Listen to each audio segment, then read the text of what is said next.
Қазір өзі сондай заман болып кетті да. Үйленген адам үйленгеніне өкініп жүреді, үйленбей жүрген адам жаңағы үйленгісі келіп жүреді да. Сапарда жүрген адам үйге қайтқысы келеді, үйде жүрген адам сапарға шығып кеткісі келеді жаңағы. Жұмыс істеп жүрген жұмыс істегісі келмейді. Жалқау болып жүрген қашан маған жұмыс пайда болады деп сөйтіп жүреді дейді. Бүкіл адамдардың жүректерінде не бар? Бір қарап отырсаңыздар, бір тынышсыздық, бір әйтеуір бір кішкентай бос жер бар. Не қай жерге барса да қанағаттанбайды. Бұның барлығы неден?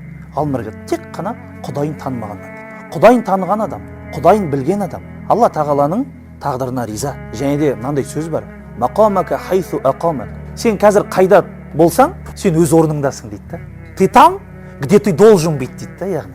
Бұл имам ибн Атаилла Сәкәндаридің сөзі. Сол үшін басқа жерден іздеме, сен қай жердесің, сол жұмысыңды мықтылап, нақтылап, күштілеп, чотки қылып істе. Болды. Сол кезде адам Алла тағаланы таниды, Алланың не үшін оны жаратқанын біледі, және де көп нәрсеге алаңдай бермейді. Құдайды таныса бұл нәрсе